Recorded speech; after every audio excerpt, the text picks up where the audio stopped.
வணக்கம் அன்பான நேயர்களே, நான் உங்கள் தேவி சங்கரி. இந்த ஆடியோ சேனலுக்கு உங்களை வரவேற்பதில் மிக்க மகிழ்ச்சி. இன்னைக்கு நாம "வெண்ணிலவே நீ வந்துவிடு" என்னும் சிறுகதையத்தான் கேட்க போறோம். கதைக்குள்ள போறதுக்கு முன்னாடி வீடியோவை லைக் பண்ணுங்க, ஷேர் பண்ணுங்க, சேனலை சப்ஸ்கிரைப் பண்ணுங்க. கதையை முழுவதுமா கேட்டுவிட்டு கமெண்ட்ல உங்க கருத்தை பதிவு பண்ணுங்க. வாங்க கதைக்குள்ள போகலாம். ரகுவும் சீதாவும் உயிருக்கு உயிரான காதலர்கள். ரகுவுக்கு சாதாரண தனியார் கம்பெனி வேலைதான். மாதம் 10,000 ரூபாய் சம்பளம். சீதாவோ மிகவும் செல்வந்தர் வீட்டுக்கு ஒரே பெண். ரகுவின் அழகும் அறிவும் அவளை கவரவே அவன் பால் அன்பு கொண்டு மனதை பறிகொடுத்து விட்டாள். வீட்டுக்கு தெரிந்தால் அவ்வளவுதான் என நினைத்தவள் ரகுவை பற்றி நினைத்தபோது பெருமையாக உணர்ந்தாள். அவனுடைய திறமைக்கும் உழைப்புக்கும் எங்கேயோ இருக்க வேண்டியவன் இந்த சாதாரண கம்பெனியில் வெறும் 10,000 ரூபாய்க்கு உழைத்துக் கொண்டிருக்கிறானே. அதை நினைத்துதான் அவளுக்கு சற்று வருத்தம்.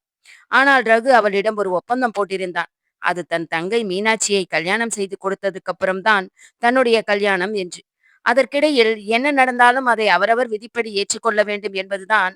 சீதாவும் அந்த கட்டளைக்கு சம்மதித்து விட்டாள். ரகுவின் தங்கைக்கு போன மாதம்தான் திருமணம் நல்லபடியாய் முடிந்தது. ஆனால் அதன் பிறகு ரகு தங்கள் திருமணத்தை பற்றி பேசவே காணோமே என்று துணுக்கூற்றாள் சீதா. ஒருவேளை அவனுக்கு அப்படி ஒரு எண்ணமே இல்லையோ என்று கூட நினைத்தாள். மனம் இரும்பாய் கனத்தது. கண்களில் கண்ணீர் தளும்பியது. விடிந்தால் காதலர் தினம். போன வருடம் ரகுவின் வீட்டாருடன் அவள் பொழுதை கழித்தாள். ரகுவின் சிரித்த முகமும் கண்களும் சின்ன சின்ன குறும்புகளும் அவள் நெஞ்சில் நிழலாடியது. ஆனால் இந்த வருடம் எந்த பரிசும் தரவில்லையே. பரிசு கிடைக்கட்டும், ஒரு வாழ்த்து செய்தி கூட காணோமே. ஏன்?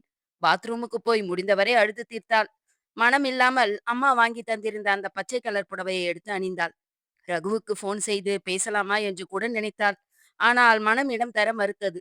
அவனுக்கு இல்லாத அக்கறை எனக்கு மட்டும் ஏன்?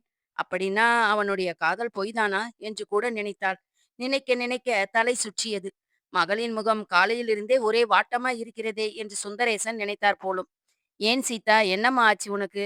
சிரிப்பும் கும்மாளமுமாய் இருக்கும் சீதாவைத்தான் பார்த்திருக்கேன். இப்படி சோகமே உருவாய் அமைதியாய் உட்கார்ந்திருக்கிறாயே என வாயை திறக்க, அப்போது வாசலில் கார் வந்து நிற்கும் ஓசை கேட்டது. காரிலிருந்து ரகுவும் அவனது அம்மாவும் வந்திறங்குவதை பார்த்து ஆச்சரியப்பட்டவளாய், "ஹாய் ஆண்டி, எப்படி இருக்கிறீர்கள்?" என வரவேற்றார். சுந்தரேசனும் வந்தவர்களை உள்ளே அழைத்துச் சென்றார்.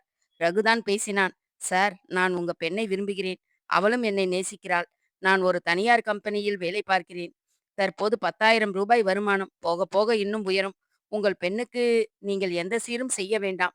பெண்ணை கொடுத்தால் போதும். என்னை பற்றி கம்பெனியில் விசாரித்துக் கொள்ளுங்கள். இதுதான் என்னுடைய அம்மா. என் தங்கையின் திருமணத்திற்கு பிறகுதான் என்னுடைய திருமணம் என்று இருந்ததால் முன்பே வந்து உங்களிடம் பெண் கேட்க முடியவில்லை. சாரி, மன்னியுங்கள்" என்றான். சுந்தரேசனுக்கு ஆச்சரியமாக இருந்தது. மகளை பார்த்தார். அவள் முகத்தில் என்றுமே காணாத மகிழ்ச்சியும் மலர்ச்சியும் இருந்தது. "மிஸ்டர் ரகு, என் பெண்ணுக்கு நானாக தேடியிருந்தால் கூட இப்படி ஒரு நல்ல மாப்பிள்ளையை பார்த்திருக்க மாட்டேன். உங்கள் இருவரின் திருமண வேலையை பார்ப்பதாக இருப்பதால் உங்கள் இருவருக்கும் என்னுடைய அட்வான்ஸ் திருமண வாழ்த்துக்கள், காதலர் தின வாழ்த்துக்கள்" என்றார். ரகுவும் சீதாவும் அன்புடன் பார்த்து கொண்டார்கள். அந்த பார்வையில் மரியாதையும் அன்பும் உண்மையும் கலந்த நேசம் இருந்தது. ரகு புன்னகையுடன் தன் இரு கைகளையும் விரித்தான். அவன் நேசித்த வெண்ணிலா அவன் மார்பில் ஒன்றியது. இனி அவர்களுக்கிடையில் பிரிவில்லை, பேதமில்லை.